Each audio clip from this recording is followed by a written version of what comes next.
ہر دور اور زمانے کے مختلف فتنے ہوتے ہیں۔ آج کا ایک نیا فتنہ یہ ہے کہ ذکر و سلوک کی محنت کو، تزکیہ نفس کی محنت کو، تصفیہ قلب کی محنت کو عجمی سمجھا جا رہا ہے، اور یہ بات کہی جا رہی ہے کہ ہمیں تو حدیث میں کہیں یہ بات نظر نہیں آتی، اور ہر بندہ پوچھتا ہے جی قرآن میں کہاں ہے، اور یہ بھی پوچھتے ہیں کہ علم الاحسان کا کہاں سے ثبوت ملتا ہے۔ علم الشرائع کے بارے میں تو نبی اکرم صلی اللہ علیہ وآلہ وسلم نے ارشاد فرمایا ہے، اطلب العلم من المہدی الی اللحد، اور یہ بھی فرمایا ہے طلب العلم فریضۃ علی کل مسلم و مسلمہ۔ ان احادیث سے پتہ چلتا ہے کہ علم کو سیکھنا چاہیے، پھر یہ علم الاحسان کہاں سے آ گیا؟ ہم کہتے ہیں کہ تصوف کی محنت قرآن و حدیث سے ثابت ہے۔ اللہ تعالیٰ نے بار بار قرآن مجید میں حکم دیا ہے۔ سورہ آل عمران کی آیت نمبر 102 میں ارشاد ہوتا ہے، اے ایمان والو، اللہ تعالیٰ سے ڈرو ایسا جیسا کہ اس سے ڈرنے کا حق ہے۔ سورہ حجرات کی آیت نمبر 13 میں ہے، تم میں سب سے زیادہ تقویٰ کرنے والا اللہ تعالیٰ کے نزدیک زیادہ بزرگ ہے۔ سورہ نحل کی آیت نمبر 43 میں ارشاد ہوتا ہے، ذکر والوں سے پوچھ لیا کرو اگر تم نہیں جانتے۔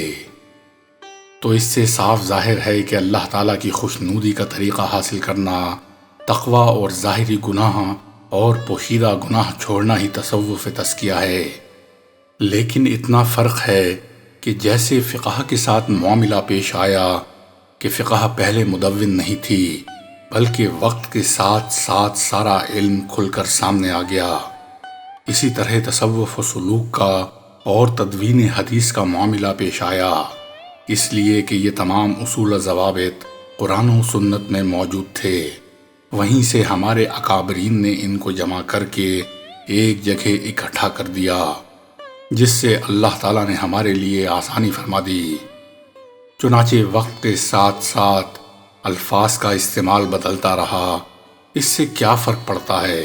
پہلے زمانے میں اس کو تزکیہ و احسان کہتے تھے، اور احسان تو عام طور پر مشہور تھا۔ آج تصوف کا لفظ مشہور ہو گیا تو کیا فرق پڑتا ہے؟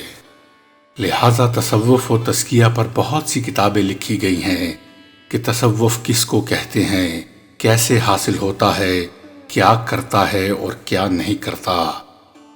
لیکن آج فتنے کے دور میں بہت سارے لا علمی کی وجہ سے، اور جس طرح علم ظاہر کے حامل علماء حق کی صفوں میں علماء سو داخل ہو چکے ہیں، اسی طرح علم باطن کے حامل مشائخ حق پرست کے بھیس میں نفس پرست لوگ شامل ہو چکے ہیں، اور یہ لوگ مبالغے میں اس حد تک پہنچ گئے ہیں کہ وہ اولیاء اللہ کو غیب دان اور معصوم خیال کرتے ہوئے ان سے مرادیں طلب کرتے ہیں، اور یہ سمجھتے ہیں کہ وہ جو کچھ چاہتے ہیں وہی ہوتا ہے، اور جو کچھ نہیں چاہتے وہ نہیں ہوتا۔ اسی خیال کو اپنے دل میں لیے ہوئے اولیاء کے مزارات پر جاتے ہیں اور ان سے اپنی دلی آرزوئیں مانگتے ہیں، جو صریحاً شرک ہے۔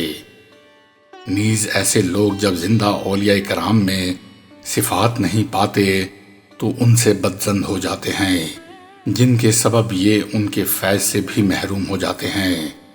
اور بعض لوگ ایسے بھی ہوتے ہیں کہ جو ایسے گمراہوں کے ہاتھ پر بیعت کر لیتے ہیں جو کفر و اسلام میں فرق نہیں کر سکتے، اور بعض لوگ ایسے ہوتے ہیں جو اولیاء کرام کے پر اسرار کلمات کو نہ سمجھنے کے سبب سے ان کو کافر سمجھنے لگتے ہیں اور ان کی ولایت سے منکر ہو جاتے ہیں۔ اور بعض لوگ ایسے بھی ہوتے ہیں کہ جہل اور لا علمی کے سبب سے قرآن مجید، حدیث شریف اور اجماع امت سے ثابت شدہ عقائد سے ہاتھ دھو بیٹھتے ہیں۔ اور بعض لوگ ایسے ہوتے ہیں کہ ولایت اور کرامت سے ہی منکر ہیں، اور بعض لوگ ایسے ہیں کہ مطلب منکر تو نہیں، مگر وہ کہتے ہیں کہ گزشتہ زمانے میں بھی اولیاء اللہ تھے اور کرامت بھی تھی، مگر اب اس برے زمانے میں نہ ولی رہا اور نہ ہی کرامت رہی۔ بعض لوگ ایسے ہیں جو اولیاء کرام کی شان کو نہ سمجھنے کی وجہ سے ان کی شان میں سوء اور بے ادبی اور گستاخی کرتے ہیں۔ بعض لوگ اس قدر تعظیم و تکریم میں مشغول ہو جاتے ہیں کہ ان کو پوجنے ہی لگتے ہیں۔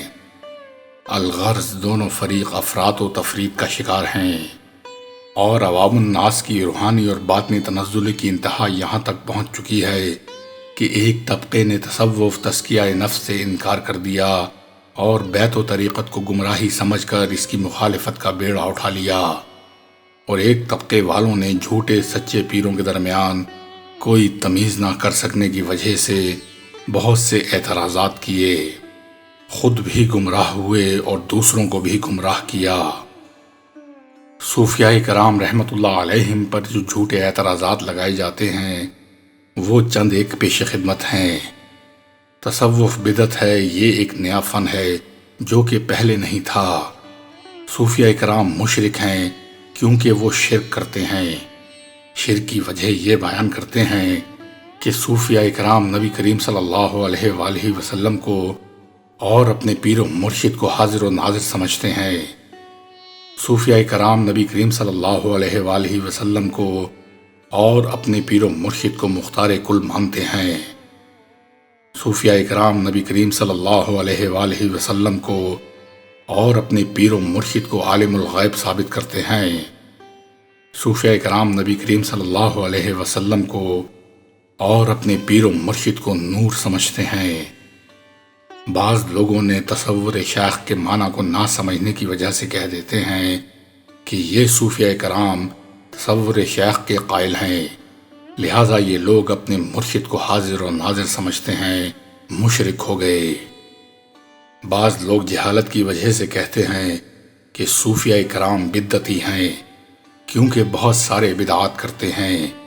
وجہ یہ بیان کرتے ہیں کہ اجتماعی ذکر کرتے ہیں، مراقبہ کرتے ہیں، چلہ کشی کرتے ہیں، جذب کرتے ہیں، وغیرہ وغیرہ۔ لیکن ان تمام حضرات کی خدمت میں بصد احترام عرض ہے کہ وہ لا علمی کا شکار ہیں۔ جیسا کہ پہلے بیان ہو چکا ہے کہ تصوف قرآن و حدیث سے ثابت ہے، لہٰذا ان حضرات کو قرآن و حدیث کی طرف رجوع کرنا چاہیے۔